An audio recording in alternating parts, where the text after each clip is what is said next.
देश का पारा गर्म है और सबसे पहले अगर बात करें नोएडा की, तो नोएडा में गर्मी का आलम यह है कि गर्मी के चलते आम लोग जो हैं वो परेशान हैं। आसमान से आग उगल रही है, आग बरस रहा है आसमान। संवाददाता अमित चौधरी की रिपोर्ट आपको दिखाते हैं। बढ़ते तापमान से दिल्ली एनसीआर के लोग परेशान हैं और लगातार बढ़ते हुए तापमान के बाद नोएडा के जिला अस्पताल में भी जो मरीजों की संख्या है उसमें खासा इजाफा देखने को मिल रहा है। टीन शेड एक बनाया गया है, यहाँ पर टीन शेड के अंदर तमाम लोग आपको दिखाई दे रहे होंगे। रजिस्ट्रेशन कराने के लिए यहाँ पर खड़े होते हैं, अपनी बारी आने का इंतजार करते हैं और टीन शेड में और ज़्यादा जो गर्मी है वो लगती रहती है। गर्मी कितनी महसूस हो? बहुत ज़्यादा है, बहुत ज़्यादा। क्या समस्या हुई अस्पताल आए? और थोड़ी सी समस्या थी, इस वजह से गर्मी से ही तो आना पड़ा। यहाँ धूप बहुत ज़्यादा है, बहुत ज़्यादा। कैसे बचना है? जी सर, कैसे बचाना है खुद को? अब अपने को ठंडी चीज़ें लें और ओढ़ के निकलें धूप में। आप भी गर्मी में निकले हो, कितनी मुश्किल हो रही है? बहुत ज़्यादा मुश्किल हो रही है। गर्मी का प्रभाव बहुत इस बार है, बहुत ज़्यादा। अभी मई में इतनी ज़्यादा भीषण गर्मी फील हो रही है, जैसे लग रहा है कि मतलब जून जैसा ही एकदम बिल्कुल लास्टली जो डे होता है। बहुत सारी दिक्कतें हो रही है। सुबह से ऐसा फील हो रहा है कि जैसे मतलब कितनी भीषण फील सुबह से ही एकदम लग जा रही है गर्मी का प्रभाव। गर्मी से बचने के लिए लगातार लोग जो पानी है उसका सहारा लेते हैं। गर्मी कितनी लग रही है? सर गर्मी तो बहुत है। हॉस्पिटल आए थे दवाई लेने? हाँ, हॉस्पिटल आए थे। गर्मी में आना पड़ा? अब बेबसी है, जब बीमारी है मजबूरी है ना। आप कहाँ से हैं? मैं भी सेक्टर 52 से आया हूँ। मतलब इतने में ही ऐसा लग गया जैसे मतलब हालत ख़राब हो गई। कलर भी फेड हो गया है, सच पूछो तो वाकई में। मतलब इतना तो वैसे नहीं है, ऐसा समझ लो अग्निपथ नहीं तापते हैं ऐसा लग रहा है बिल्कुल। और चलते में तो मतलब ये समझ लो एसी हो तो ठीक है, नहीं तो लू इतनी तेज़ आ रही है, आँखें नहीं खोल पा रहे हैं अच्छे से हवा में। तो कैसे पानी वानी पी के बचा रहे हो? हाँ, पानी पी के चल रहा है। और पानी भी ऐसा है कि मतलब अगर आपके पास फ्रिज नहीं है तो मतलब पानी भी पीने लायक नहीं हो, पानी भी आपको गर्म ही करेगा और कुछ नहीं है। बहुत बुरी हालत है। गर्मी के टॉर्चर से परेशान तमाम लोग हैं। पानी के लिए लाइन यहाँ पर लगी हुई है। टीन शेड में रहकर लोग अपनी बारी आने का जो इंतजार है वो करते हुए नजर आ रहे हैं। वीडियो जर्नलिस्ट कुलदीप बालियान के साथ अमित चौधरी, न्यूज़ नेशन, नोएडा। देश में भीषण गर्मी और लू का कहर जारी है, जिसके कारण तापमान से लेकर अब आप देखिए कि किस तरह से ये पहुंच गया है। दिल्ली एनसीआर और उत्तर प्रदेश समेत कई राज्यों में मौसम विभाग ने रेड अलर्ट जारी किया है। भीषण धूप, गर्म हवाओं और उमस ने आम जनजीवन को बुरी तरह से प्रभावित किया है। ये अलग अलग तस्वीरें इस वक्त आप देख पा रहे हैं दिल्ली, नोएडा, गाजियाबाद, वाराणसी, प्रयागराज, बांदा और जयपुर की। वहां पर देखिए कि लोग अब चूंकि काम के लिए निकलना है तो घर से बाहर जब काम के लिए निकलना है तो खुद को किस तरह से बचाएं। अलग अलग लोग अलग अलग तरह के जो पैतरे हैं वो अपना रहे हैं इस गर्मी के कहर को झेलने के लिए, या कहिए कि इस आग उगलती गर्मी से दो चार होने के लिए। ये अलग अलग तस्वीरें दिल्ली, नोएडा, गाजियाबाद, वाराणसी, प्रयागराज, बांदा और जयपुर की। और अभी तो ये पारा, अभी तो ये देखिए कि मई खत्म भी नहीं हुआ है, जून जुलाई बाकी है। तो जून जुलाई में क्या स्थिति होगी? नौतपा 25 तारीख से 25 मई से शुरू होकर ये 2 जून तक चलेगा। तब क्या स्थिति होगी, तब पारा कहां जाएगा, ये भी देखने वाली बात होगी। तो भीषण गर्मी का वार किस तरह से तप रहा है उससे हिंदुस्तान, और इससे सावधान रहने की जरूरत है। लगातार आपको ये बता रहे हैं डॉक्टर्स भी कि किस तरह से आप अपना बचाव करें। अगर आप निकल रहे हैं, पहले तो बहुत ज़रूरी, अगर नहीं है तो घरों से बाहर ना निकलिए। लेकिन अगर आपको घर से बाहर निकलना है, काम के लिए आपको जाना है, तो फिर आप क्या वो प्रिकॉशंस हैं जो ले सकते हैं। इसी से जुड़ी एक रिपोर्ट आपको दिखाते हैं।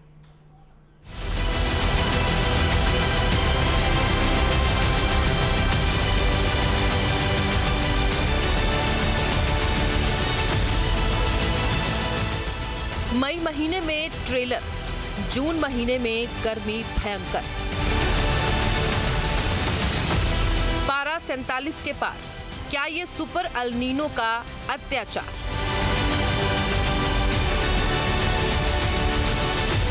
उत्तर से लेकर मध्य भारत तक इस समय प्रकृति का रौद्र रूप देखने को मिल रहा है। देश की राजधानी दिल्ली हो या फिर उत्तर प्रदेश, पंजाब, हरियाणा या फिर राजस्थान, उत्तर भारत के ज्यादातर राज्यों में पारा 47 डिग्री को छूने को बेताब है। बांदा में तो 48 डिग्री तक तापमान पहुंच चुका है। उत्तर और मध्य भारत के लिए भीषण हीट वेव का रेड अलर्ट भी जारी कर दिया गया है। मई के इस महीने में ही पारा रिकॉर्ड तोड़ रहा है। लोग घरों में कैद होने को मजबूर है। दोपहर के वक्त सड़कें ऐसी सूनी हो जाती हैं जैसे कोई अघोषित कर्फ्यू लगा हो। लेकिन ठहरिए, ये तो सिर्फ शुरुआत है। असली खतरा तो समुद्र की गहराइयों से उठ रहा है, जो भारत के मॉनसून को निगलने के लिए तैयार बैठा है। वैज्ञानिकों ने चेतावनी दी है कि भारत पर 148 साल का सबसे खूंखार और विनाशकारी सुपर अल नीनो मंडरा रहा है। ओवरऑल आप बात करेंगे इस फिगर के हिसाब से, पंजाब, हरियाणा, उत्तर प्रदेश, मध्य प्रदेश आने वाले दिनों में जहाँ तो ऑरेंज अलर्ट है, और उत्तर प्रदेश और मध्य प्रदेश के लिए 3 दिनों के लिए रेड अलर्ट है। अगर हम एनसीआर दिल्ली की बात करें तो वहाँ भी जो टेम्परेचर्स हैं हम एक्सपेक्ट कर रहे हैं ज़्यादा ही रहेंगे। Heat wave, severe heat wave conditions prevail कर सकती हैं। कहीं ना कहीं हो सकता है एनसीआर दिल्ली में भी जो टेम्परेचर 47 के पास रहे, उसको मद्देनज़र रखते हुए हमारा आने वाले 7 दिनों के लिए एनसीआर दिल्ली के लिए भी ऑरेंज अलर्ट।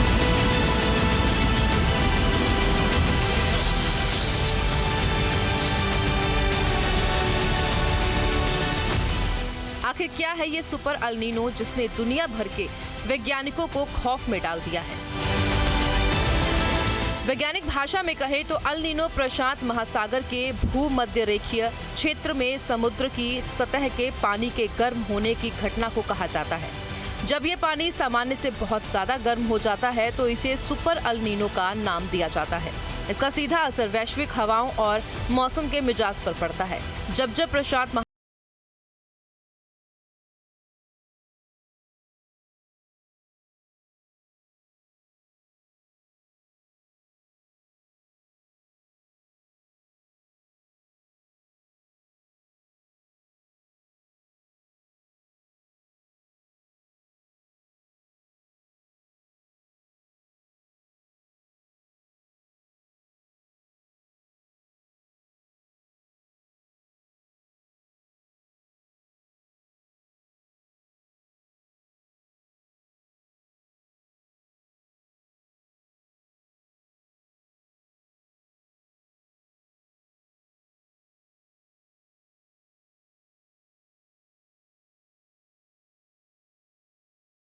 जिससे देश में मॉनसून पूरी तरह से फेल हो गया।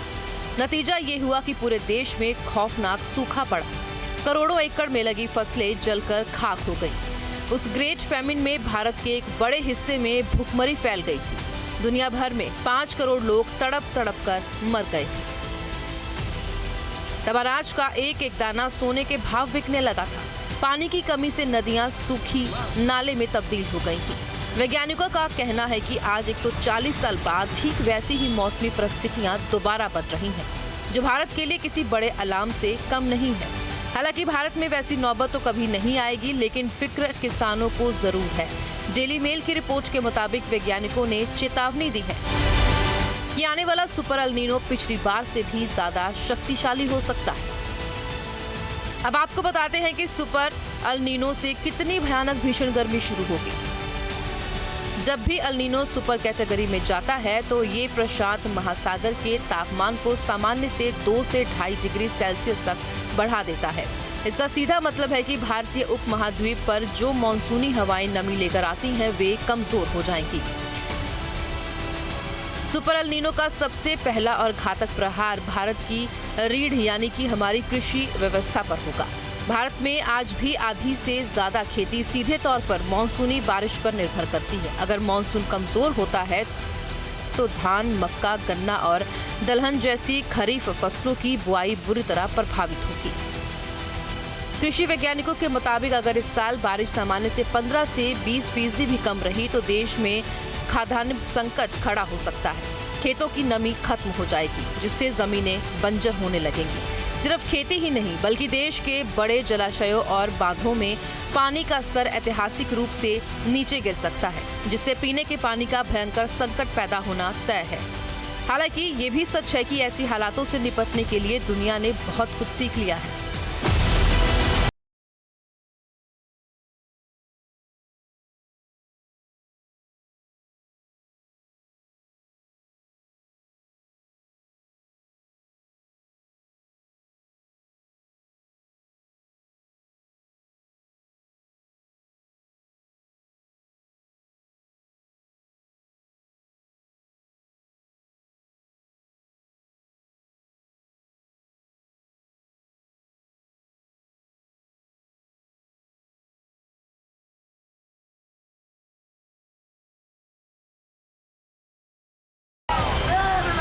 लोगों को परेशान कर दिया है। आसमान से एक तरह से आग बरस रही है और देखिए धरती लाल हुई जा रही है। इस गर्मी का असर इतना दिखाई दे रहा है कि लोगों को घर से निकलना मुश्किल हो पा रहा है। जो लोग घर से निकल भी रहे हैं वो अपने पूरा इंतजाम करके निकल रहे हैं, क्योंकि तापमान 45 डिग्री के ऊपर पहुंच रहा है। और जब इतना तापमान बढ़ता है तो जाहिर सी बात है लोगों को 5 मिनट भी धूप में खड़े रहना या चल पाना मुश्किल भरा काम है। ऐसे में तमाम लोगों को अब कहीं ना कहीं गर्मी से बचाने के उपाय जो होते हैं वो अपने साथ लेके चलना पड़ रहा है। ये लोग देखिए आप पेड़ के किनारे खड़े हुए हैं और ऐसे में तो देखिए पेड़ का ही, वृक्ष का ही सहारा होता है, क्योंकि यहाँ जो शीतलता मिलती है तो लोगों को पानी पीने का आनंद भी आता है। आप लोग, मैं देख रहा हूँ, पानी की बोतल साथ लेके चल रहे हैं। कहाँ से आ रहे हैं? सर मैं सेल से हूँ और मार्केट में ही अभी मार्केट कर रहे थे, तो अभी ऐसा लगा कि मतलब बहुत गर्मी है तो थोड़ा छाँव के नीचे खड़ा हुआ जाए। तो दिन भर आप धूप में रहते हैं इसी तरह? हाँ बिल्कुल, पूरे दिन तपती धूप में घूमना पड़ता है। क्या क्या अपने साथ इंतजाम करके चलते हैं? पानी तो मतलब 24 आवर्स रखते हैं, साथ में ग्लूकोज भी रखते हैं, जिससे ऐसा लगता है कि बॉडी में पानी की कमी हो रही है तो ग्लूकोज डाल के पी लेते हैं उसको, तो जिससे बॉडी में थोड़ी राहत मिलती है। मतलब राहत मिलती है। आप भी, मुझे लगता है, पानी की बोतल साथ में लिए हुए हैं। देखिए ये इत्तेफाक ही है कि मैं यहाँ पर गर्मी की तस्वीरें लोगों को दिखाने की कोशिश कर रहा हूँ, उसी समय आपका आना हो गया। आप पानी की बोतल, छोटी बोतल है लेकिन ये कितनी बार भरनी पड़ती है दिन में? हाँ 2-3 बार सर भरते हैं। इसमें ग्लूकोज वगैरह ये डालना पड़ता है। और गर्मी से बचने की जो अपने ये पुराने बोल रहे हैं कि प्याज, नींबू ये वो रखना चाहिए जेब में, ऐसा ऐसा वो भी रखते हैं जेब में। प्याज भी रखी है। वहाँ की गर्मी बहुत सर खतरनाक पड़ती है। मध्य प्रदेश के जबलपुर में पारा 43 डिग्री के आसपास पहुंच चुका है। सड़कों पर लोगों की आवाजाही कम हो गई है। गर्मी की वजह से सड़कें पिघलने लगी हैं। यहाँ भी मौसम विभाग का मानना है कि यहाँ पारा और भी बढ़ सकता है। राजधानी की बात करें तो पारा 43 डिग्री पहुँच गया है। सड़कों पर आप देख सकते हैं कि किस तरह से तेज धूप जो है लोगों को लग रही है। और सबसे बड़ी चीज़ जो है तेज हवाएं, गर्म हवाएं, हीट भी इस समय चल रही है। मौसम की बात करें तो गर्मी जो है आग उगल रही है। ये तस्वीरें जबलपुर के कचपुरा ओवरब्रिज की हैं। और अब देखिए कि अब स्थिति ये है कि डामर भी पिघलने लगा है। यानी सड़कों के किनारे जो डामर लगा हुआ है ना, वो डामर भी पिघलता नजर आ रहा है। तेज गर्मी के कारण सड़कें भी सूनी है।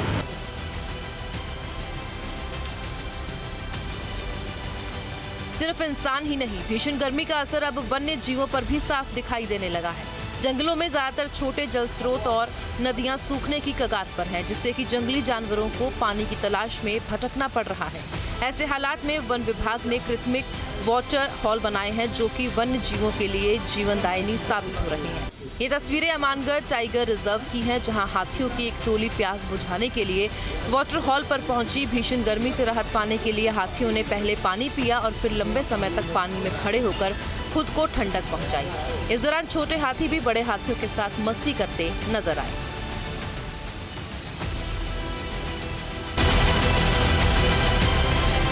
ये तस्वीरें हमीरपुर से आई हैं, जहां पर तापमान 46 डिग्री तक पहुंच गया है, जिससे कि सिर्फ आम इंसान ही नहीं बल्कि पक्षियों पर भी इसका असर पड़ रहा है।